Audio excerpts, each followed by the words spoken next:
อบอุ่นนะคะวันนี้พี่ตุ๋มมาแล้วนะคะปิ่นเซตบายค่ะทุกคนค่ะ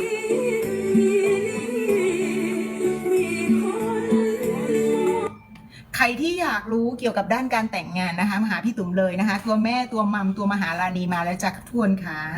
ปิ่นเซตบายสายดูแลนะคะอยากให้พี่ตุ๋มดูแลในเรื่องไหนนะคะสอบถามมาได้เลยนะคะพี่ตุ๋มตอบปัญหาให้ฟรีนะคะเกี่ยวกับด้านการแต่งงานนะคะทุกคนค่ะ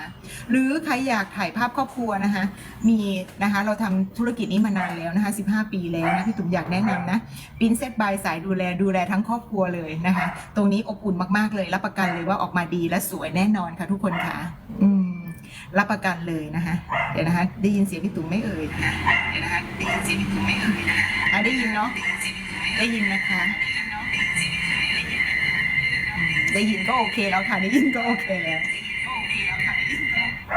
นะคะได้ยินก็โอเคแล้วนะคะใครมาถึงนะคะขอกระทืบหัวใจให้หน่อยค่ะที่รักขอกระทืบหัวใจให้หน่อยนะคะใครมาถึงแล้วนะคะปิ่นเซตบายสายดูแลค่ะพี่ตุ๋มออกอากาศที่จังหวัดระยองค่ะทุกคนค่ะพี่ตุ๋มมี2 สาขาค่ะทุกคนมี2 สาขานะมีที่ระยองนะคะแล้วก็ที่กรุงเทพนะคะทุกคนค่ะที่ระยองพี่ตุ๋มอยู่ในตัวใจกลางเมืองระยองค่ะทุกคนนะคะมาหาพี่ตุ๋มได้เลยนะคะพี่ตุ๋มอยู่ใจกลางเมืองระยองนะคะร้านวันใหม่นะร้านวันใหม่นะร้านคู่แข่งนะคะแต่ปิ่นเซตบายนี่จะอยู่ตรงใกล้ๆร้านวันเก่านะคะตรงนี้ตรงเส้นคอซองค่ะเรามีร้านคู่แข่งหลายร้านนะคะแต่ว่าคือปิ่นเซตบายก็ชอบแข่งค่ะเพราะว่าชอบปรับตัวชอบที่จะให้แบบเหมือนกับว่างานปรับปรุงตัวเองอยู่เสมอนะคะแล้วเราก็ชอบแอปนี้มากๆเลยเพราะว่าแอปนี้จะทำให้เราดูสวยนะคะแล้วก็เราก็ได้มีการปรับตัวเหมือนแอปนี้แหละแอปนี้ปรับตัวดีนะคะตรงนี้ก็ปิ่นเซตบายเช่นกันค่ะปรับตัวอยู่ตลอดเวลานะคะไม่งั้นก็อยู่ไม่ได้นะคะไม่งั้นก็อยู่ไม่ได้เพราะว่าเราอยู่ในสายสตรองอยู่แล้วค่ะทุกคนเราชอบแข่งนะคะชอบแข่งถ่ายรูปนะคะร้านเราชอบแข่งถ่ายรูปนะร้านไหนบอกว่าเก่งถ่ายรูปเก่งอ่ะอยากแข่งนะคะอยากแข่งดูซิว่าใครจะถ่ายรูปสวยและถูกใจนะคะทำงานออกมาให้สวยให้หล่อนะคะคือถ้าเกิดว่ามาบอกว่าพี่ตุ๋มทำออกมาให้ขี้เหร่ได้ไหมอย่างเงี้ยไม่รับทำนะที่รักไปโรงเรียนเพื่อทดลองเธอจะไม่รับทำนะใครที่บอกว่าพี่ตุ๋มทำให้ขี้เหร่ได้ไหมอะไรนะพี่ตุ๋มคือแบบว่าต้องขอปฏิเสธเลยนะคะทุกคนคือเราจะดูดีขึ้นสวยขึ้นแจ่มขึ้นนะคะอันนี้จะเป็นงานของเรานะคะก็คือทำให้ทุกคนดูดีนะคะดูดีขึ้นนะคะปิ่นเซตบายสายดูแลวันนี้พี่ตุ๋มนะคะจากใจเลยนะคะวันนี้นะคะพี่ตุ๋มมาเล่าให้ฟังเกี่ยวกับด้านการแต่งงานอยากทราบราคาใช่ปะได้เลยไม่มีปัญหานะคะเปิดหมดอยู่แล้วนะคะไม่กักนะคะไม่กักนะคะถ้าเกิดว่าเข้ามานี่ก็จะเห็นพี่ตุ๋มเนี่ยก็คือแบบใส่ยูนิฟอร์มนะยูนิฟอร์มเราเป็นแบบนี้นะทุกคนมียูนิฟอร์มเราจะมี3 สีทุกคนไม่ต้องตื่นตกใจนะคะว่าทำไมต้องเป็นแบบสีนี้นะคะบางคนตกใจไงพอมาถึงแบบว่าเราใส่เหมือนกันอะไรอย่างเงี้ยนะคะเรามีวันนัดใส่กันนะคะวันเสาร์อาทิตย์อย่างเงี้ยก็จะเป็นสีแดงนะคะวันจันทร์อังคารพุธอาจจะมีแบบว่าสีอื่นผสมมาบ้างก็คืออาจจะมีสีชมพูเพื่อให้แบบว่าทีมงานเราไม่เบื่อหน่ายนะคะมีสีชมพูแล้วก็มีอีกสีหนึ่งเป็นสีน้ำตาลค่ะทุกคนค่ะนะคะแล้วก็จะเขียนด้านหลังของเสื้อด้วยว่าแม่งานอะไรอย่างเงี้ยนะคะแต่ว่าคือถ้าเกิดว่าเป็นแบบนี้เราก็จะเขียนเป็นแบบคล้ายๆเป็นโลโก้เราปิ่นเซตบายนะคะปิ่นเซตบายมี2 สาขาค่ะที่รักค่ะมี2 สาขามีที่ระยองแล้วก็ที่กรุงเทพค่ะที่รักนะคะมี2 สาขานะคะคือแบบสอบถามมาได้เลยนะคะเกี่ยวกับด้านงานมงคลงานมงคลบอกพี่ตุ๋มมาได้เลยพี่ตุ๋มถนัดมากๆเลยงานมงคลนะคะแห่นาคก็ไปนะคะใครจะจัดงานบวชก็ไปค่ะที่รักนะคะจัดงานบวชงานแต่งงานขึ้นบ้านใหม่งานวันเกิดงานเอนเตอร์เทนทุกรูปแบบเลยนะคะไปได้เลยนะคะมีแบบว่าเหมือนกับว่าวันนี้พี่ตุ๋มจะเอาราคาของ Organize มาเผยนะคะที่แรกนะคะแอปแรกที่พี่ตุ๋มเอาราคา Organize มาเผยนะจริงๆแล้วก็ห้ามบอกราคาเพราะว่าถ้าบอกราคาแต่ว่าพี่ตุ๋มคือแบบมันคันปากอยากเล่าให้ฟังนึกออกไหมคือแบบเราจะได้เตรียมตัวนึกออกไหมคือแบบว่าตอนแรกพี่ตุ๋มก็คิดอยู่นะคะเพราะว่าเดี๋ยวเพื่อนสายธุรกิจเดียวกันเขาจะรวมขันกันยิงพี่ตุ๋มทิ้งนะคะเพราะว่าไปบอกราคานะคะราคานี่สำคัญนะตัวเองคือแบบว่าเหมือนกับว่าเนาะคือ คือยังไงอะถ้าเกิดว่าบอกราคาแล้วคือแบบว่าเหมือนกับว่าคล้ายๆว่าจะขายไม่ดีอะอืมเขามีความเชื่อในวงการเวดดิ้งว่าจะขายไม่ได้นะคะแต่ว่าพี่ตุ๋มมีความรู้สึกว่าไม่เป็นไรนะคะคือแบบว่าเหมือนกับว่าตอนนี้คือมันเป็นอยู่ในโลกของแบบว่าความจริงละนะคะเราต้องเปิดเผยความจริงละนะคะเรายังไงเราหนีไม่พ้นความจริงแน่นอนนะคะทุกคนบ้านซื้อบอกออนไลน์ซื้อบอกใจ QR code ก็ได้น้องแม่ค้านิทานสมัยง่ายก็อยากใครอยากรู้เรื่องอะไรก็สอบถามมานะ เดี๋ยวแบบว่านะคะวันนี้พี่ตุ๋มนำมาไม่หลายออเดอร์นะที่รักนำมาไม่หลายออเดอร์นะคะหมดแล้วมันก็ต้องหมดเลยนะคะที่รักค่ะหมดแล้วมันต้องหมดเลยนะคะนะคะสินค้าค่ะสินค้าที่หมดแล้วคือเราเวลาเรานี่งานเนี่ยนะคะคือเวลาเราขายงานเราขายเป็นออเดอร์ไปถ้าเกิดว่าออเดอร์หมดแล้วก็ต้องหมดไปนะคะรู้สึกว่าขนตาดีดนะคะขนตาดีดนิดนึงโอ้ยลืมซ่อมขนตานี่ปัญหาเลยขอบอกเลยขนตาดีดทำไงอะไรเงี้ยเวลาถ่ายทำนะคะเวลาขณะถ่ายทำเรามีเจ้าหน้าที่ดูแลใกล้ชิดแล้วขนตาคุณดีดนี่ทีมงานก็แบบเข้าชาร์จเลยนะคะติดใหม่ค่ะ แต่ว่าอันนี้คือพี่ตุ๋มไม่มีผู้ช่วยนะคะอดีตก็ดีดไปนะคะยังคงความสวยอยู่ดีดพอได้ขัดตาเนาะดีดพอได้ขัดตาไม่เป็นไรหรอกไม่เป็นไรนะฮะคือคนสวยก็ต้องมีที่ตินิดนึงทุกคนเข้าใจปะ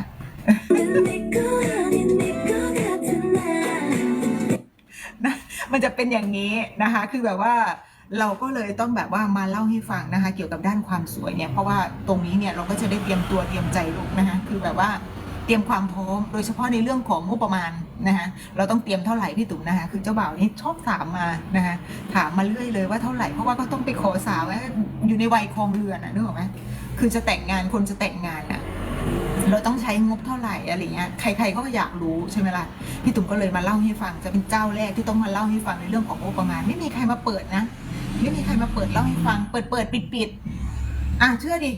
เวลานี่ก็คือแบบสัดส่วนเยอะเปิดปิดเขาไม่แบบว่าเหมือนกับว่าเต็มใจแบบพี่ตุ๋มคือแบบว่าแบบว่าค่อยๆอธิบายนะคะรู้ลึกรู้ละเอียดไม่ต้องจองกับพี่ตุ๋มก็ไม่เป็นไรเพียงแต่คุณมีความรู้ติดตัวไปไงนึกออกไหมพี่ตุ๋มทำวงการนี้มา30 ปีแล้วลูก15 ปีแรกนี้อยู่ในซอยทองหล่อนะคะ15 ปีแรกนี้เป็นลูกน้องเขาลูกนะคะ15 ปีแรกเป็นลูกน้องเขาตอนหลังมาพี่ตุ๋มมาเปิดสตูดิโอเองอีก15 ปีค่ะที่รักค่ะอีก15 ปีพี่ตุ๋มเป็นเจ้าของเองเพราะฉะนั้นเนี่ยพี่ตุ๋มก็เลยอยากให้ความรู้นะคะไม่ให้เสียเปล่านะคะ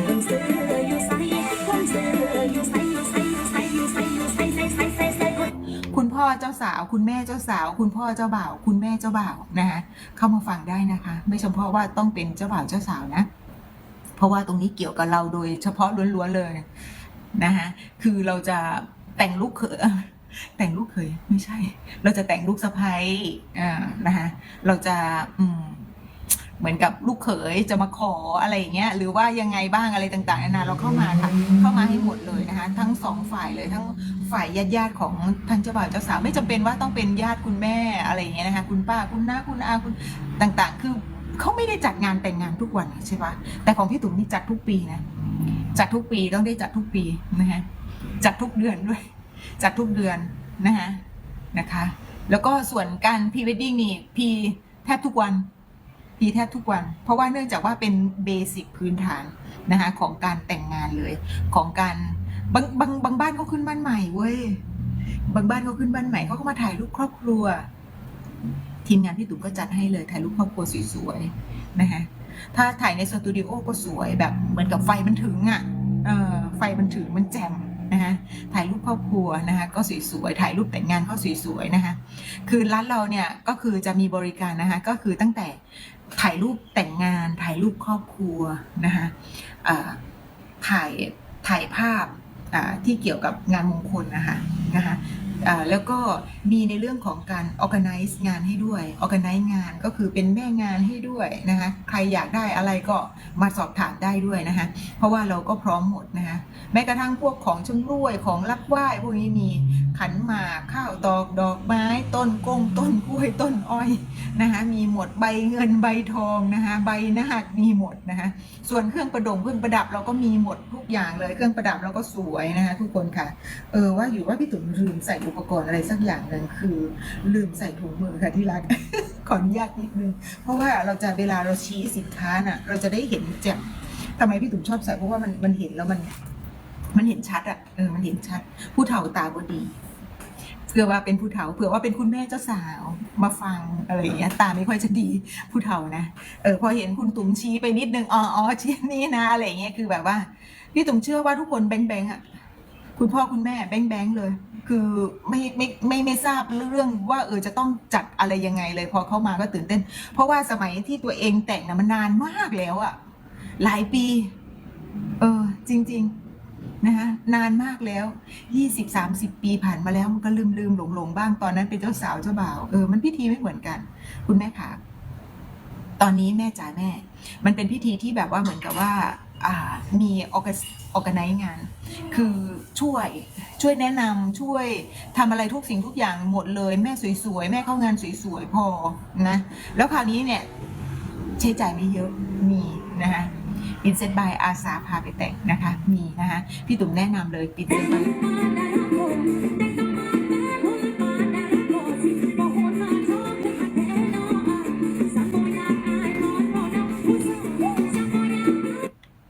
ทุกคนค่ะทุกคนนะคะก็แพ็กเกจนะคะวันนี้พี่ตุ๋มได้แพ็กเกจมา10ออเดอร์เองอะ10ออเดอร์นะคะขายหมดแล้วก็รวมหมดเลยนะคะพี่ตุ๋มมี2 สาขานะคะที่รักขายหมดแล้วก็จะหมดเลยนะคะวันนี้พี่ตุ๋มจะขายในราคาที่ถูกเพราะว่าเนื่องจากว่าพี่ตุ๋มไม่ต้องจ้างพนักงานเนี่ยเป็นเจ้าของเองเนาะมาจากละไม้ขายในบ้านละไม้ขายในบ้านนิดนึงเพราะว่าเนื่องจากว่าเราแบบทำงานทุกอย่างนะคือเป็นเจ้าของเองนี่คือทำทุกอย่างเนี่ยทำงานนี่หนักนะคะหนักหน่วงเลยนะคะหน้าตาก็จะละไม้ขายในบ้านนิดนึงกลืนกันไปนะคะแต่ว่ามีความสนุกสนานนะคะเพราะว่ามีประสบการณ์เยอะนะคะแล้วก็พี่ตุ๋มมีทีมค่ะแม่ขามีทีมพ่อพี่ตุ๋มมีทีมดูแลไม่ใช่ว่าทำเองเบิร์ดสิ่งทุกอย่างเลยบางอย่างก็นี่นะพี่ตุ๋มก็จะอยู่ในฝ่ายผู้บริหารนะคะที่มีผู้บริหารนะคะเจ้าของนี่มีอยู่3 คนก็มีพี่ตุ๋มมีพี่สาวแล้วก็มีน้องสาวทำธุรกิจนี้มานั้น15 ปีแล้วพ่อนะคะแม่ค่ะฟังนะแม่ก็คือถ้าเกิดว่าสมมติว่าใครนะมาขอลูกสาวหรือว่าลูกชายจะไปแต่งเขานะแม่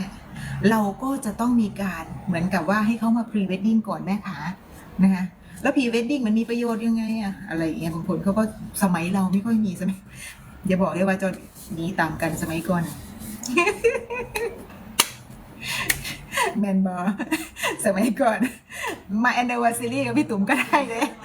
พ่อกับแม่แอนนิเวอร์ซารีมาจัดงานแอนนิเวอร์ซารีให้หน่อยนะคุยกับพี่ตุ๋มปะอ๋อ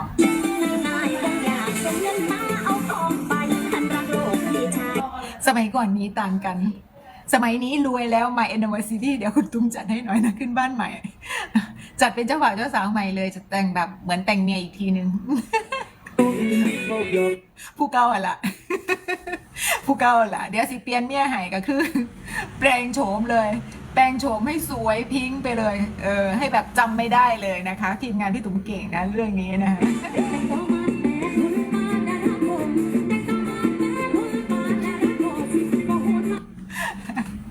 ส่วนคุณแม่เดี๋ยวก็จะเปลี่ยนสามีให้ผู้เก่าหรือผู้ให้หลายเดี๋ยวเปลี่ยนให้เป็นแบบหล่อๆเลยนะคะคือว่าถ่ายรูปครอบครัวกันนะคะคือแบบว่า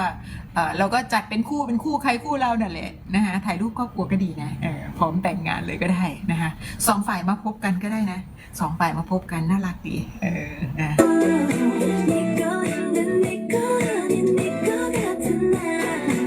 พี่ตุ๋มนะคือนะคะหลายท่านก็ถามมานะคะขออนุญาตใส่แว่นได้ไหมวันนี้เดี๋ยวจะได้อ่านให้ฟังว่ามีอะไรบ้างอันนี้ขันหมากมันตัวน้อยแล้วก็ได้เยอะตัวน้อยแล้วได้เยอะแป๊บหนึ่งมันสะบัด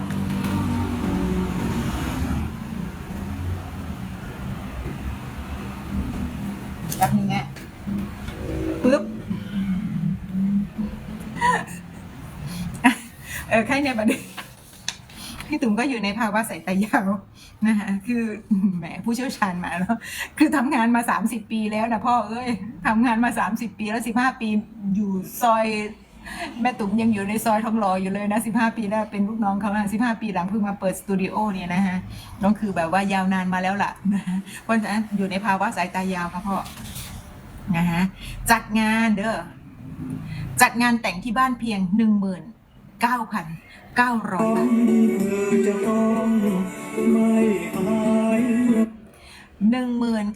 19,900ได้อะไรบ้าง1ฉากพิธีรดน้ำสังดอกไม้และผ้าแบบได้ขนาด3 เมตร2ต่างรดน้ำสังครบเซต7 ชิ้นต่างรดน้ำสังเห็นไหมเคยเห็นปะที่แบบว่าครบเซตแหละของพี่ตุ๋มจะมีสีขาวสีทองเนาะคือแบบว่าเดี๋ยวเรามาเลือกเอาว่าชอบสีไหนนะคะสวยๆเลยเวลาจัดรดน้ำสังนี่จะทำให้เราสวยดูเป็นทางการแล้วก็แบบพิธีเนี่ยรดน้ำสังนะแล้วป้ายชื่อบ่าวสาวด้วยอันนี้อย่าลืมนะคะคือจะมีอักษรเขาก็จะเป็นอักษรย่อก็ได้หรือว่าเขาจะใช้เป็นชื่อเต็มของเขาก็แล้วแต่นะคะคือแบบว่าทีมงานพิเศษบายจัดให้หมดในราคานี้แหละนะคะพรมปูพื้นในพิธีพรมปูพื้นในพิธีเพราะว่าทำไมต้องใช้ผมเพราะว่าพิธีการเราอ่ะจะได้แบบมันจะได้ดูเป็นแบบทางการอ่ะพ่อแล้วถ่ายรูปขึ้นด้วยถ่ายรูปสวยนะคะเพราะว่าออร์แกไนซ์บางทีนะปัญหาของออร์แกไนซ์บอกเวลาไปจัดงานนะคนที่แบบว่าเหมือนกับว่าที่เราต้องไปทำความเข้าใจแล้วก็คือฝ่ายคุณพ่อคุณแม่คือเจ้าบ่าวเจ้าสาวนี่ไม่ได้อะไรหรอกคือแบบว่าเขานั่นออร์แกไนซ์จัดการเลยแต่ว่าเราต้องไปทำความเข้าใจกับฝ่ายคุณพ่อคุณแม่อีกเนี่ยคือใครจะเป็นคนอย่างนี้อย่างนี้เราจะไปวางตัวให้นันโดนิทาสันเถียงกันในวันงานมันจะไปลงล็อกลงตัวนะคะเราจะไปจัดการตรงนั้นให้ว่าไฟนั่นโน่นนี่ถืออย่างงั้นอย่างนี้นะอะไรอย่างเงี้ยอยู่ฟังนี่นั่นโน่นนี่นะมีแนะนำให้ด้วยนะคะคือเวลาส่งงานนะคะเวลาส่งงานทีมงานออร์แกไนซ์เราจะแบบเหมือนกับว่าช่วยอธิบายนะคะคุณพ่อคุณแม่สงสัยนะคะสอบถามออร์แกไนซ์ได้เลยนะคะสงสัยในพิธีการนั่นโน่นนี่อยากรู้เรื่องอะไรทีมงานออร์แกไนซ์ผู้เชี่ยวชาญเขาจะอยู่ในเวลาส่งงานนะเขาจะรอเจ้าภาพอยู่แล้วนะคะรอเจ้าภาพรอเอาเงิน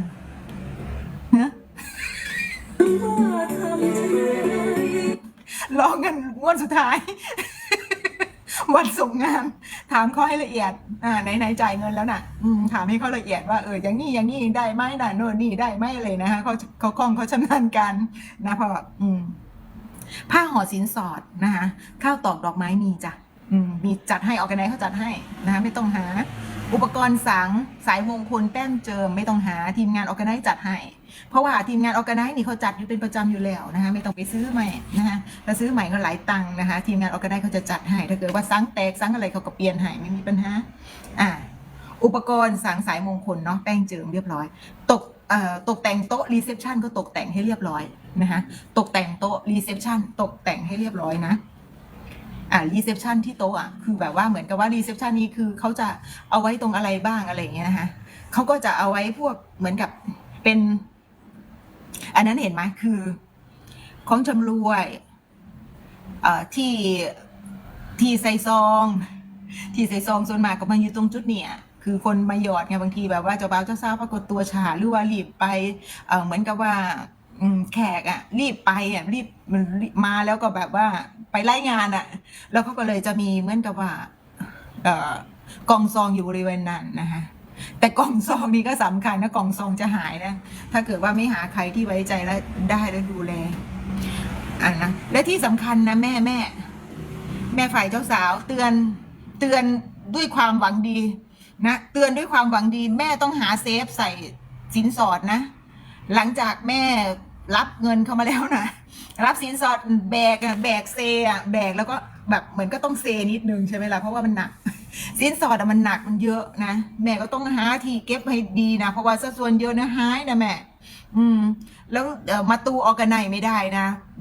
พี่ตุ้มแจ้งไปก่อนเพราะว่าทุกงานเลยทุกงานแล้วประสบปัญหาตลอดคือเงินหายนะคะแล้วก็กลัวจะมิจฉาชีพเดี๋ยวนี้เยอะด้วยนะมารูปแบบต่างๆนะแม่ต้องหาที่ซ่อนดีๆที่เก็บดีๆนะคะโดยเฉพาะตรงนี้เนี่ยคือแบบว่าเก็บเลยนะคะ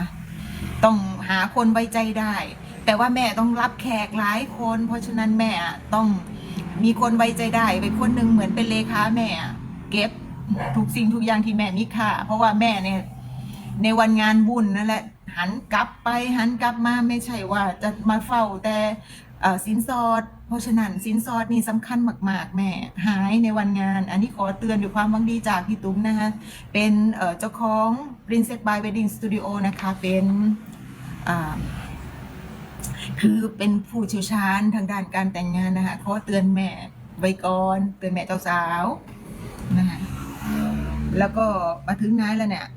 ชั้นวางของชำร่วยกองใส่ซองนี่คืออันนี้ให้ซุ้มทางเข้างานตกแต่งดอกไม้ซุ้มทางเข้างานค่ะซุ้มทางเข้างานเขาจะเป็นซุ้มสวยๆแหละเด็กเดี๋ยวออกกันไนเขาก็จะอันนี้ออกแบบมาให้เราดูเป็นแบบเหมือนคล้ายๆคอมพิวเตอร์กราฟิกก่อนให้เห็นภาพลางๆนะคะแต่ก่อนสมัยก่อนใช้วิธีการสเก็ตนะสมัยนี้ใช้วิธีคอมพิวเตอร์กราฟิกวางให้เห็นรูปแบบที่มันชัดเจนเราก็จะได้แบบอยู่ในหัวว่าคร่าวๆว่าเป็นแบบนี้นะคะเสร็จแล้วทีมงานเราจะไปเข้าไปจัดอีกทีนึงนะตกแต่งรีเซพชันใช่ไหมชั้นวางของชำร่วยซุ้มทางเข้างานตกแต่งดอกไม้ป้ายเวลคัมชื่อบ่าวสาวป้ายเวลคัมก็จะมีชื่อบ่าวสาวด้วยในงานอีกคนเขาจะได้อ่านด้วยว่ามางานถูกต้องนะคะเพราะว่างานเราก็งานดีของที่บ้านอื่นเช่นกันนะคะสายการประตูด้วยสายการประตูทีมงานออแกไนซ์ก็จัดให้ด้วยค่ะคราวนี้มาอีกหน้าหนึ่งนะพิธีสงฆ์ก็มีพอมีพิธีสงฆ์นะเรามีฉากผ้าให้ตกแต่งสวยงามเลยฉากผ้าถ่ายรูปสวยไม่ต้องห่วงเพราะว่าPrincess by ไซส์ถ่ายรูปอยู่แล้วนะคะเขาก็จะคือถ้าเกิดว่าจ้างเราเนี่ยมันดีอย่างหนึ่งแม่นะคะพ่อขาดีอย่างหนึ่งเพราะว่าอะไรรู้ไหมเพราะว่าทีมงาน Princess by เขาจะได้ดูระยะการถอยของช่างภาพเขารู้เนี่ยเขาใช้เลนนั่นโน่นนี่อะไรนั่นโน่นนี่เขาจะถอยเท่าไหร่ติดเสาหรือเปล่านะคะมุมนี้นะหนูเขารู้มุมนะคะอันนี้เราจะต้องเก็บบันทึกความทรงจำร่วมกันตลอดชีวิตถูกปะวันงานน่ะทีมงานออกกันได้ตรงนี้เขาก็จะจัดตรงนี้นะคือแบบเขาก็จะแนะนำนะว่าเขาจะไปดูสถานที่ก่อนหลักๆเขาจะไปดูสถานที่ด้วยก่อนที่จะจัดนะคะแล้วก็ตรงนั้นตรงนี้เขาก็จะแนะนำนะคะเขาก็จะแนะนำว่าวางตรงนี้อะไรเงี้ยนะถ้ามีเต็นท์มีอะไรต่างๆนะขาเต็นท์เบี่ยงไปทางนั้นพยายามเบี่ยงไปทางนี้เบี่ยงไปทางนั้นอะไรเงี้ยคือแบบว่านะคือเวลาระยะถ่ายรูปจะได้สวยจะได้มีมุมใกล้มุมไกลมุมครึ่งตัวเต็มตัวอะไรอย่างเงี้ยค่ะสวยๆถ่ายกับแบ็คดรอปก็จะได้สวยด้วยนะจ๊ะแล้วก็มีป้ายชื่ออักษรย่อบ่าวสาวป้ายชื่ออักษรย่อบ่าวสาวนะคะได้ยินเสียงพี่ตุ๋มชัดหรือเปล่าไม่อยู่ตรงนี้อักษรย่อแล้วก็มีอาสนะสงฆ์นะคะพรมปูอาสนะนะคะโต๊ะหมู่บูชาครบเซตจ้ะโต๊ะหมู่บูชามีให้ครบเซตเลยนะจ๊ะแจกันกระถางทูบเชิงเทียนมีให้ค่ะเทียนทูบสายสิญจน์เทียนน้ำมนต์มีให้นะคะเทียนน้ำมนต์เนี่ยก็จะแตกต่างกับเทียนทั่วไปนะจ๊ะ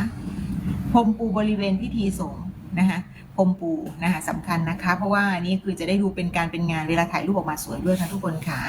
นะคะอันนี้คือจัดงานแต่งงานที่บ้านเพียง 19,900 จ้ะ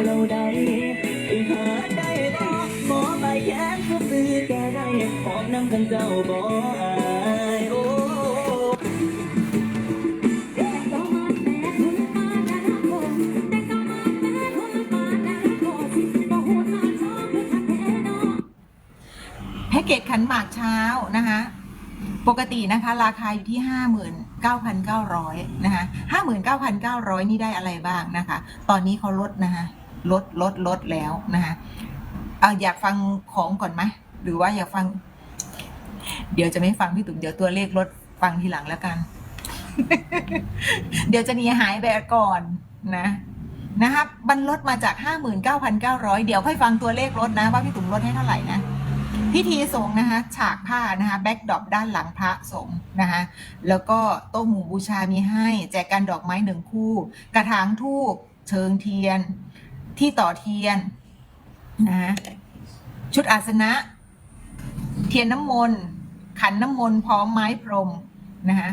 หมอนรองกราบ1 คู่หมอนรองกราบก็สำคัญเหมือนกันนะเพราะว่าเวลากราบเราจะได้กราบสวยๆนะคะเพราะว่าชุดจะได้ไม่ตึงนะคะ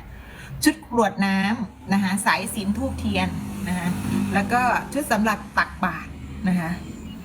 กระโถนพระ ผ้าปูโต๊ะตักบาตรมีให้นะคะออกกันไหนเขาจะจัดให้เลยโต๊ะหน้าขาว1 ถึง 2 ตัวนายพิธีสิ่งที่เจ้าภาพต้องเตรียมว่าสั้นโต๊ะหน้าขาว1 ถึง 2 ตัวนายพิธีพระประธานดอกไม้สดสำหรับไหว้พระเป็นกรรมนะคะอันนี้คืออยู่ในพิธีสงฆ์นะมาพิธีสวมแหวนมั่นบ้างพิธีสวมแหวนมั่นมีก็ให้นะคะจากราคาปกติอยู่ที่ 59,900 นะอันนี้คืออยู่ในเซ็ต 59,900 นะที่พี่ตุ๋มจะแจ้งเนี่ยนะคะแต่ว่า 59,900 เนี่ยจะลดเท่าไหร่เนี่ยเดี๋ยวฟังนะคะทีหลังนะจ๊ะพิธีสวมแหวนมั่นนะคะอุปกรณ์เรียงสินสอดมีให้ผ้าห่อสินสอดมีให้พานแหวนมั่นมีให้ข้าวตอกดอกไม้นะคะถั่วงาใบเงินใบทองใบนาคมีให้นะคะพิธีรับไหว้แบบไทยหรือแล้วก็ยกน้ำชานะคะถ้าเกิดว่าเป็นยกน้ำชาแล้วก็รับไหว้แบบยกน้ำชา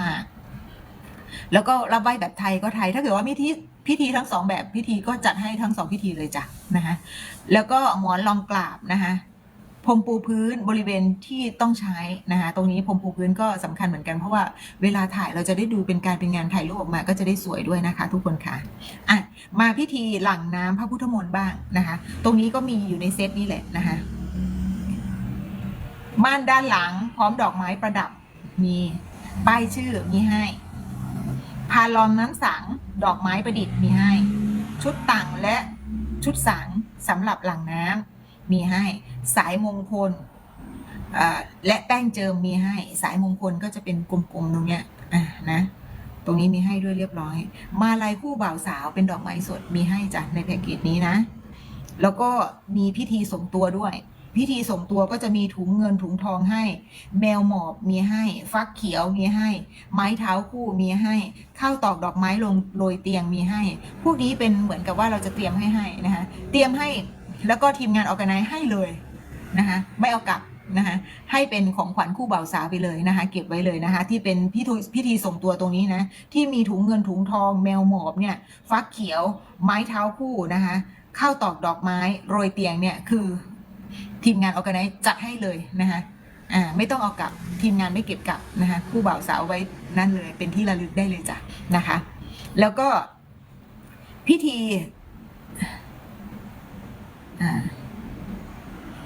ขันหมากนะคะพิธีขันหมากเนี่ยขันหมากเอกมีให้แล้วก็พันขันหมากมีให้นะคะพันทูบเทียนแพรมีให้นะคะพันสินสอดมีให้พันแหวนมั่นมีให้พันส่งตัวบ่าวสาวมีให้พันขันหมากโท9 คู่มีให้สิ่งที่ลูกค้าต้องเตรียมนะคะโต๊ะหน้าขาว2 ถึง 3 ตัวนะตรงนี้เนี่ยนะคะรวมทั้งหมดนะคะอยู่ที่ 59,900 นะคะเซตนี้นะคะทุกคนค่ะอยากฟังราคาลดแล้วใช่ไหมราคาลดนะคะทีมงานออร์แกไนซ์จัดให้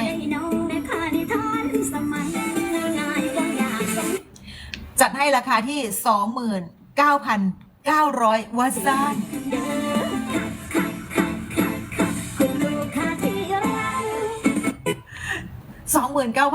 29,900 จัดให้เลยนะคะทุกคนค่ะขอบคุณมากๆเลยท่านที่เข้าร่วมนะคะขอบคุณทุกท่านเลยนะคะฟังไว้ก่อนได้ไม่เป็นไรค่ะนะคะมาฟังก่อนนะคะรับความรู้ไปก่อนนะคะไม่แต่งไม่เป็นไรนะคะเพียงแต่เรารักกันไม่เป็นไรนะคะนะคะ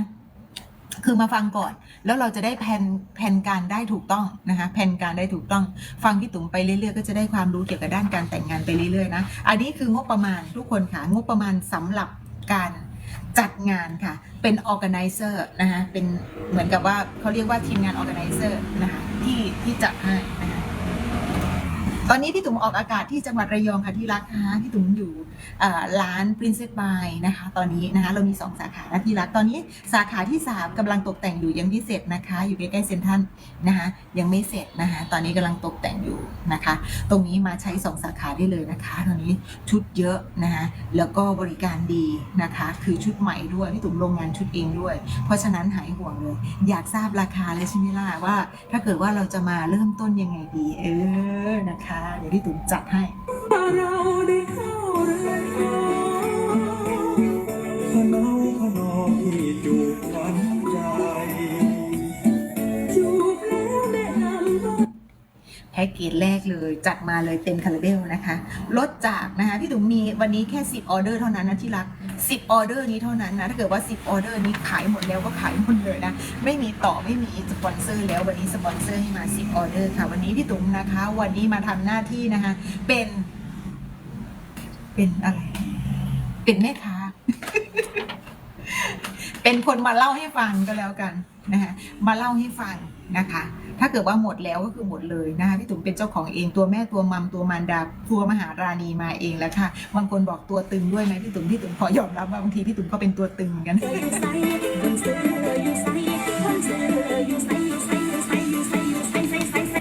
โดยเฉพาะงานขันหมากนี่คือแบบว่าฟ้อนนะคะคือแบบว่าสนุกมากนะคะตัวตึงเรียวนะคะราคานะคะลดมาจาก 16,900 บาทค่ะลดจาก 16,900 บาทนะคะโดนใบแดงนะคะวันนี้พี่ตุ๋มจัดให้ราคาที่ 4,999 บาทค่ะที่รัก 4,999 บาทสิ่งที่ได้นะคะชุดในการเปลี่ยนใส่ถ่ายทำนะคะมีทั้งอินดอร์แล้วก็พี่ตุ๋มมีเอาท์ดอร์ทะเลให้ด้วยจึ้งๆเลยนะคะพิเศษให้เลยนะคะตรงนี้ทั้งหมดนะคะชุดในการเปลี่ยนใส่ถ่ายทำ3แบบ3สไตล์เหมือนเรามีแฟน3คนเลยเหมือนมีเจ้าสาว3คนเหมือนมีเจ้าบ่าว3คนลูกเดี๋ยวมาเลือกเอานะคะว่าเราชอบเวอร์ชั่นไหนเสร็จแล้วนะคะเราเลือกมานะคะพี่ตุ๋มจะมีอัลบั้มรูปให้ด้วยนะอัลบั้มรูปเขาเรียกว่าอัลบั้ม4 in 1ให้ด้วยนะคะ4 in 1ให้ด้วย1เล่มนะคะ4 in 1ให้ด้วย1เล่มแล้วก็พี่ตุ๋มจะมีภาพใหญ่ให้ด้วยนะภาพใหญ่นะคะ1ภาพนะคะจากแลบปิดเฉพาะภาพไม่รวมกรอบนะคะจากแลบปิดเฉพาะภาพไม่รวมกรอบนะ4 in 1เป็นเล่มนี้ให้นะคะทุกคนค่ะนะคะ4 in 1เนี่ยประกอบไปด้วยนะคะไซส์8x10ตรงกลางนะคะแล้วก็4x5ด้านข้างนะคะ4x5ด้านข้าง4ภาพนะคะพร้อมตกแต่งด้วยรีทัชให้ด้วยเรียบร้อยแล้วก็จะดูผอมเป็นดาราเลยสวยมากเลยทุกคนค่ะสวยกว่านี้ก็นางฟ้าแล้วจริงๆแล้วพี่ตุ๋มมีภาพใหญ่ให้ด้วย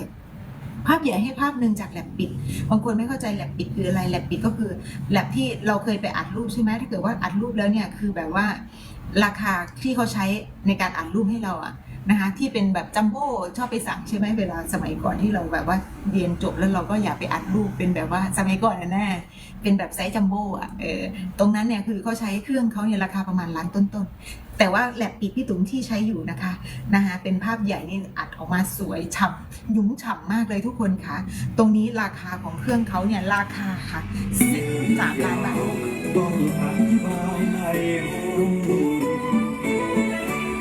นะมีภาพใหญ่ให้ด้วยมีภาพใหญ่ไซส์16x20ให้1ใบ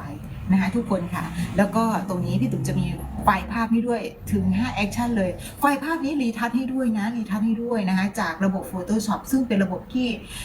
มืออาชีพเขาทำงานกันนะคะระบบนี้คือตกแต่งยากนะจริงๆพี่ตุ๋มเคยใช้พี่ตุ๋มถ้าเกิดว่าสมมติว่าเราจะไปแต่งในแอปอ่ะเหมาะมากกับถ่ายคนเดียวแต่ถ้าเกิดว่าถ่าย2 คนแล้วหันอย่างเนี้ยถ่ายคนเดียวหันตรงๆด้วยนะหันตรงๆเนี่ยคือแอปเขาจะแม่นยำมันก็แต่งด้วย AI เนาะแต่คือระบบ Photoshop ของพี่ตุ๋มนี่คือใช้คนแต่งนะคะมันจะทรงคุณค่าแล้วก็ดูเป็นธรรมชาติมากกว่านะคะพี่ตุ๋มก็จะจัดแต่งเป็นแบบ Photoshop ให้นะคะตรงนี้ออกมาสวยนะคะแล้วทรงคุณค่ามากเลยทุกคนจะได้ถึง5แอคชั่นเลยค่ะที่รัก5แอคชั่นเลย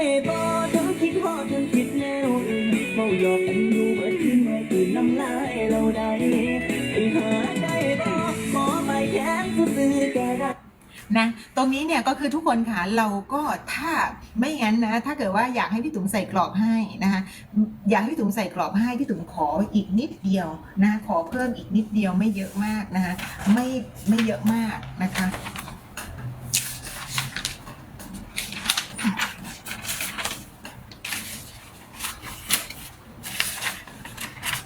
ทุนทำงานเข้ามาอยู่ที่ 20,000 แต่วันนี้พี่ตุ๋มจัดให้อยู่ที่ 5,999 บาทจัดแบบเต็มคาราเบลเลย 5,999 แบบราคาน่ารักมากๆนะแพ็กเกจนี้พี่ตุ๋มใส่กรอบให้ค่ะพี่สาวนะคะใส่กรอบให้จริงออกมาสวยและดีนะคะ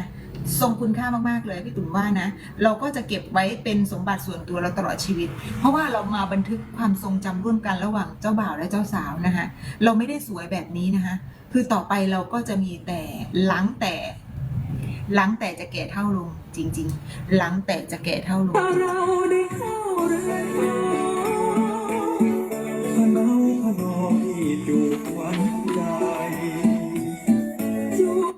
นะแพ็กเก กจนี้แม่จัดให้ราคาที่ 5,999 บาทแพ็กเกจนี้พี่ตุ๋มใส่กรอบให้หนูเรียบร้อยแล้วลูกนะคะมีกรอบให้นะคะ1กรอบแล้วพี่ตุ๋มยังมีจากแลบปิดด้วยแถมให้หนูอีก1ภาพให้หนูไปใส่กรอบเองหรือจะสั่งใส่กรอบกับแม่ก็ได้นะคะ